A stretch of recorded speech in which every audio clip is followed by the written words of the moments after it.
The luxurious first-class cabin fell into a sudden stillness as a flight attendant blocked Isabella's path.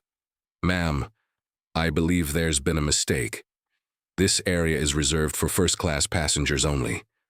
The piercing stares of designer-clad travelers felt like cold needles pressing into her skin, as if her perfectly valid ticket had somehow become suspicious the moment they saw what she was wearing. No one in that cabin could have imagined that, just minutes later, Leonardo Rivera, a discreet billionaire, devoted husband of Isabella, and the majority shareholder of this very airline, would walk through that same door and completely reverse the power dynamic in a cabin clouded by hasty judgment. Isabella gently adjusted the strap of the watch on her wrist, a quiet gift from Leonardo, a reminder of the day they first met when their worlds couldn't have been further apart. At 34, her soft blue silk dress was elegant but understated, especially among the glittering fabrics and diamond accessories in the priority boarding area. But she didn't care. This flight, booked in first class by her husband, was a gift, a thank you for organizing a record-breaking charity event for underprivileged children. "You deserve all the luxury in the world," Leonardo had told her before being called away to an urgent business meeting. He'd promised to meet her later that evening at the resort. Isabella presented her ticket at the gate with a calm nod and stepped into the aircraft, where the scent of fresh champagne lingered in the air and polished leather gleamed beneath soft lighting. But just as she entered the aisle of first class, a voice stopped her in her tracks. "Excuse me, ma'am. This is the first-class cabin. Please double-check your ticket." The speaker was Camilla, the head flight attendant. Tall and poised, with hair pinned into a flawless bun, she cast a glance over Isabella, taking in the simple dress, the bare face, the low-heeled shoes with slightly worn soles. Her voice was courteous but carried an unmistakable undertone of judgment. Isabella calmly extended her boarding pass. "I have a first-class ticket, seat 2A. Camilla took the ticket delicately as though it might smudge her perfectly manicured nails. There may have been an error in the system. It happens occasionally with e-tickets." She smiled. Professionally, too professionally, while raising a skeptical brow. A man in a tailored suit lowered his financial newspaper, smirking as he muttered just loud enough, "First class is getting harder to manage these days." A few chuckles echoed nearby. A woman in a crimson designer dress leaned toward her husband, whispering behind a well-practiced smile, eyes fixed on Isabella like a curiosity. Camilla spoke again. "Perhaps you'd feel more comfortable returning to the gate while we confirm your seat." Her emphasis on comfortable made it clear, "You don't belong here." Isabella remained silent. She didn't mention that she was the wife of Leonardo Rivera, a man whose decisions could change the course of this airline with a single phone call. She didn't need to. A woman in sunglasses scoffed softly. "Next thing you know, she'll be saying her husband owns the airline." Isabella touched the watch on her wrist, the one Leonardo had given her on her first birthday after they married. It wasn't the most expensive thing she owned, but it carried a promise. And that promise was about to be fulfilled. Isabella walked out of the first-class cabin in silence. The door closing behind her felt like a quiet insult to her dignity. She didn't react, didn't protest, didn't raise her voice, but behind those composed eyes, a storm was quietly forming. She found a quiet corner near the boarding gate, took a seat and folded her hands together. Under the bright terminal lights, the soft glint of her wristwatch caught her eye. An old keepsake, a memory. 7 years earlier, Isabella had been a flight attendant, young, passionate, and dedicated. She had no big name behind her, no connections, no prestigious lineage. Only a love for the skies and a pair of eyes that paid attention. On a flight not unlike today's, she had once served a very particular passenger. Not because of where he was seated, but because he looked at her like a human being. Leonardo Rivera didn't flash a gold watch. He didn't flaunt his title. He didn't demand anything out of the ordinary. He simply sat there, typing quietly on his laptop, offering a soft smile when she poured his coffee. Have you ever wondered what you'd do if you stopped flying one day?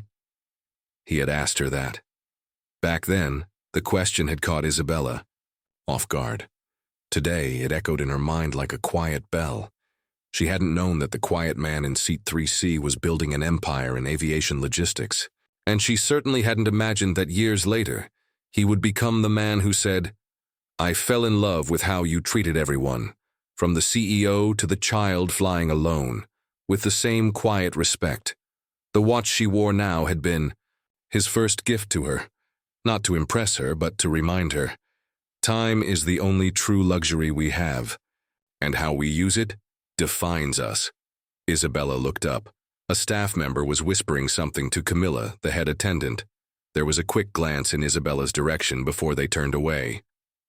Further down the gate, a few passengers were watching, some out of curiosity, some with quiet contempt, but most simply didn't care. What stung Isabella the most wasn't that her presence was questioned. It was how readily people accepted the idea that luxury must look a certain way.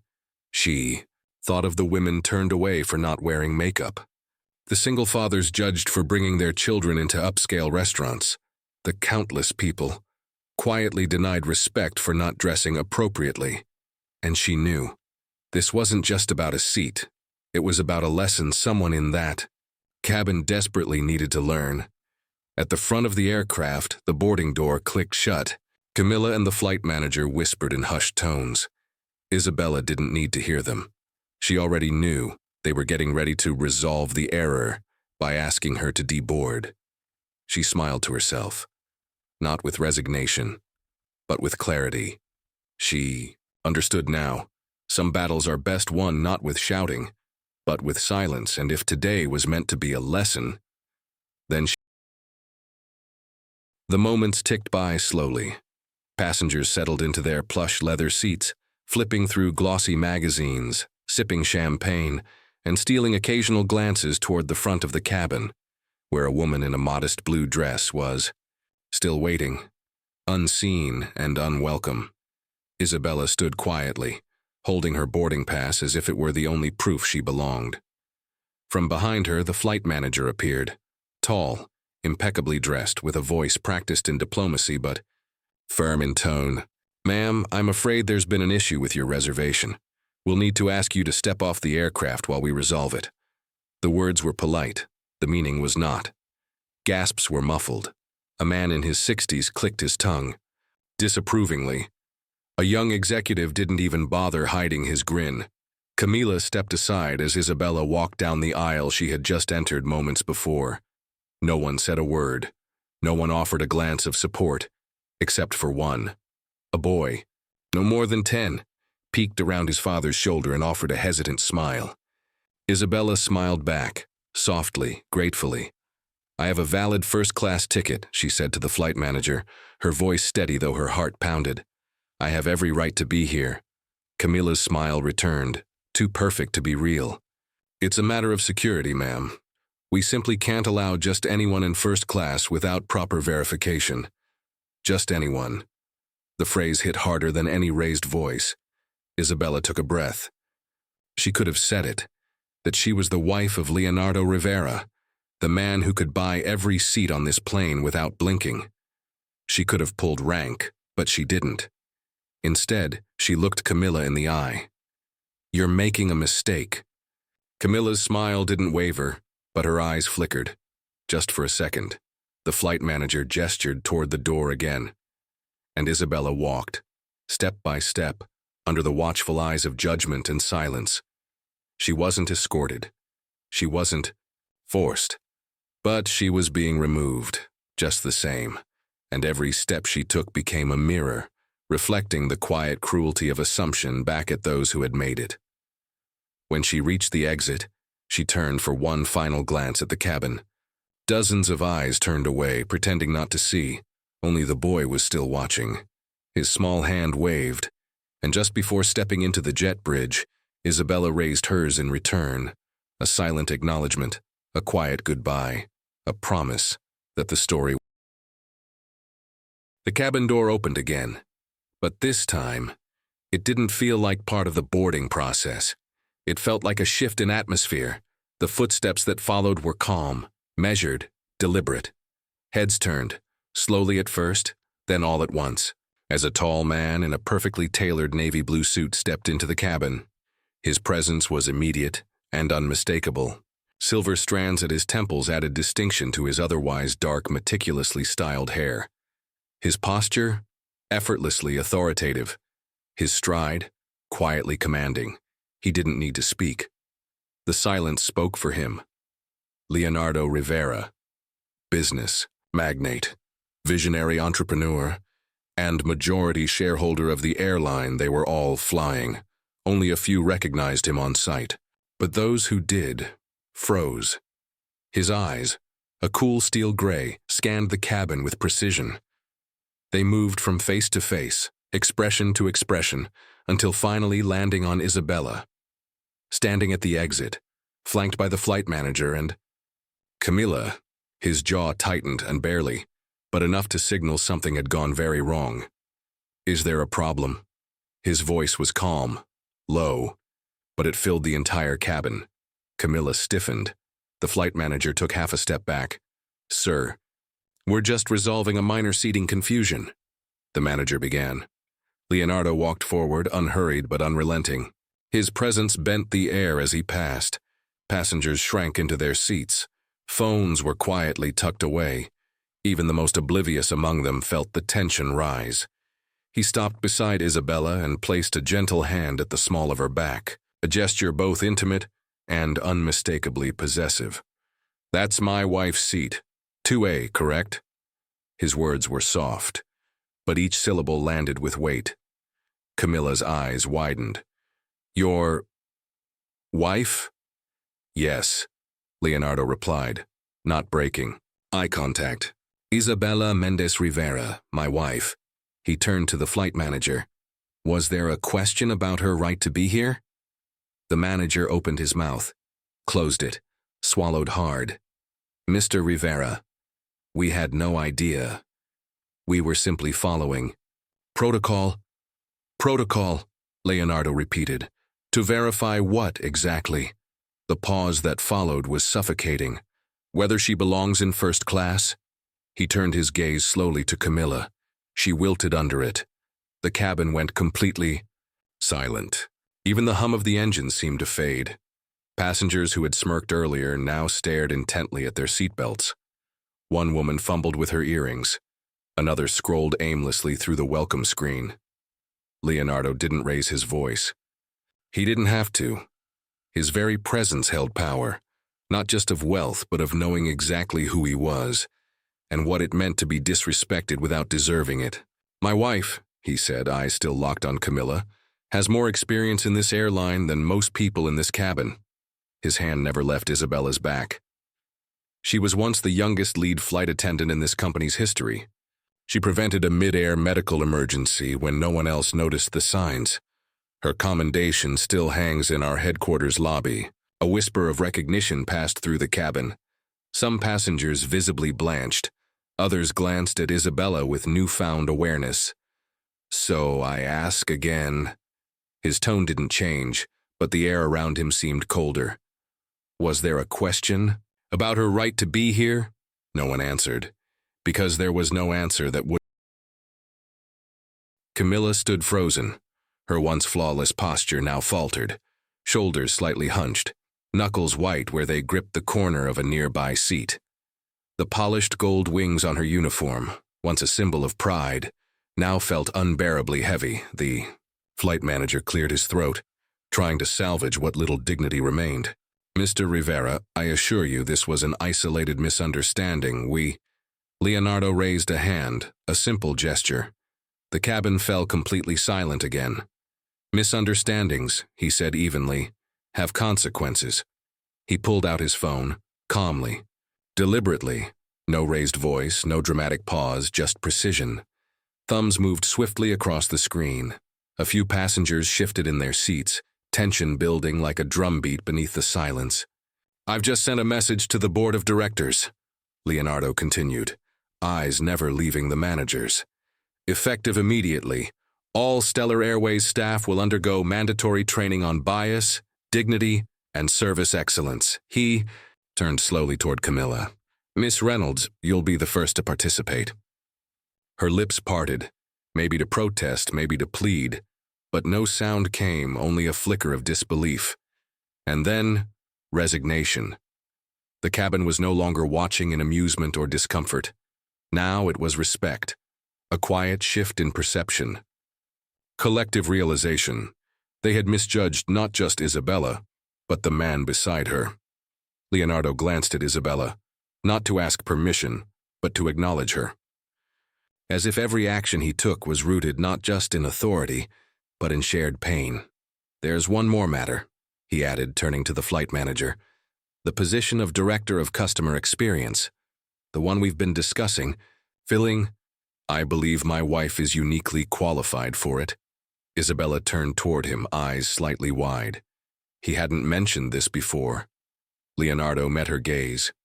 You understand the system from both sides now, he said softly. From the aisle and from the seat, the manager said nothing. He simply nodded, still gripping his cap like a life raft. Leonardo looked around the cabin, addressing the passengers with a calm but resonant voice. Ladies and gentlemen, I apologize for the delay. As a small gesture, champagne will be complimentary for the duration of the flight. A few passengers nodded. Others shifted awkwardly in their seats. Then, without changing his tone, Leonardo leaned slightly toward Camilla. Please ensure my wife receives the level of service she deserves. Your future with this airline depends on it. Camilla nodded once, silent, pale, humbled. The transformation was complete. In minutes, she had gone from gatekeeper to ghost. She stepped back and gestured for the other flight attendants to begin service, and no one missed the irony. Not the man who had chuckled behind his newspaper, not the woman who had questioned Isabella's right to be there, not even the boy in seat 4D who now looked at Isabella as if she were someone out of a storybook. In silence, the balance of power had shifted, not through threats, not through shouting, but through presence. The rest of the flight passed in a silence that wasn't empty, but charged. Camilla avoided eye contact at all costs, tending to Isabella with mechanical precision, every movement laced with forced politeness. Champagne was served. Smiles were tight, and no one dared speak more than necessary. When the plane finally touched down, Isabella didn't rush. She moved with calm dignity, collected her things, and walked out of the aircraft with Leonardo by her side, not clinging to his arm, but walking as his equal. That evening, the warm light of the setting sun bathed the balcony of their oceanfront suite. Waves rolled in rhythm against the shore, the sound of seagulls in the distance, the clink of two wine glasses touching. Leonardo poured a second glass for her, watching as the last rays of light reflected in the gold rim. You always know how to make an entrance, Isabella said, a soft smirk playing on her lips. Leonardo chuckled. That wasn't how I planned it, he admitted. But I can't deny the satisfaction. They both laughed quietly. But the silence that followed was thoughtful. Isabella looked out at the ocean, then down at her wrist, at the watch he had given her all those years ago. You know, she said, her voice lower now, for a long time I've avoided using your name, your influence, your position. I wanted people to see me not Mrs. Rivera, just me. Leonardo didn't respond right away. Instead, he reached over and gently took her hand. And they do, he said. You raised more funds for underprivileged children than any gala in the Foundation's history. You built that event from the ground up. But, he added, I also know that sometimes it's not about proving yourself. It's about reminding others what respect really looks like. Isabella took a sip of wine, letting his words settle. Sometimes I miss the independence, she said honestly. The version of me who flew alone, charted her own course. Leonardo nodded. That's why I created the director role. Not as a gift, not as a favor. He looked her in the eyes. But because I can't think of anyone more qualified. Isabella blinked, This wasn't a spur-of-the-moment idea. He had planned it, before the flight, before the confrontation, before the humiliation. "You were going to tell me this?" she asked. He smiled. "It was going to be your anniversary gift." The sunset flared behind them in brilliant gold. "You have the experience," he continued. "The compassion, the insight, especially after today. You don't just understand customer service, you understand dignity." Isabella felt a strange warmth rise in her chest. Not pride. Something quieter. Gratitude. Relief. "You never stopped believing in me," she said softly. "Even when I doubted myself." Leonardo reached across and gently tapped the face of her watch. "Remember what I told you when I gave you this?" She nodded. "Time is the only true luxury." "Exactly," he said. "And how we choose to spend it, and with whom, defines everything." They sat together in silence, not the kind that lingers awkwardly, but the kind that means. A month later, the Stellar Airways annual gala unfolded beneath the chandeliers of a grand ballroom. Tables glittered with silverware and crystal glasses. Soft jazz music floated in the air as corporate partners, donors, and staff mingled beneath. Banners celebrating the airline's new direction. And at the heart of it all stood Isabella Rivera, elegant, unpretentious, poised, wearing a navy blue dress, the same shade as the uniform she once wore. Her presence commanded no spotlight, yet drew every eye. Across the room, a man in a tailored gray suit helped a nervous young employee with the seating chart. That man was the former flight manager, now on Isabella's team as part of the service overhaul program. Nearby, Camilla Reynolds, once the gatekeeper of judgment, stood quietly by the entrance, her once pristine bun now replaced by a softer, more natural look. A name badge over her simple blouse read, "Volunteer, Stellar Inclusion Initiative." She greeted guests with humility, and when she caught Isabella's eye from across the room, she didn't flinch. Instead, she walked over. "Mrs. Rivera," she said softly, "I know I've apologized before, but I wanted to say thank you." Isabella tilted her head. "Thank you? For not destroying me when you had every reason to. For giving me a second chance to unlearn everything I thought I knew about people." She looked down, then back up. "I've been working with the training program every day. I'm still learning, but I'm not the same person who stood in front of seat 2A. Isabella studied her for a long moment, then gave a quiet nod. Not of forgiveness, but of recognition. "Real change doesn't begin when someone is exposed," Isabella said. "It begins when they choose to see." Later that evening, Leonardo joined her at the center of the ballroom as she was introduced. "Please welcome the newly appointed Director of Customer Experience, Mrs. Isabella Rivera." Polite applause followed, but it wasn't just out of courtesy. Many in the room now understood who she was, and more importantly, who she had always been. Leonardo leaned in with a proud smile. "What does the new director think about where we go from here?" Isabella glanced around the room, at the people, at the shifts, at the quiet, powerful ripple that began the moment she chose not to shout, but to stand still. "I think it's time we stop asking people to look the part," she said, "and start teaching people how to look deeper." Outside, the city lights shimmered in the reflection of the glass walls. And inside, something far more valuable was shining. A woman who once walked out of a cabin full of judgment, now leading a company into something greater, not because of her name, not because of her husband, but because she refused to let assumptions define. If this story moved you, don't forget to hit that subscribe button and join our growing community of story lovers. We'd love to hear from you in the comments below. Have you ever been judged based on your appearance, or witnessed someone else being unfairly treated? Your experience might inspire someone else today, and remember, true worth isn't found in appearance, status, or wealth. It's revealed in how we treat others when we think no one important is watching. See you in our next story, where another powerful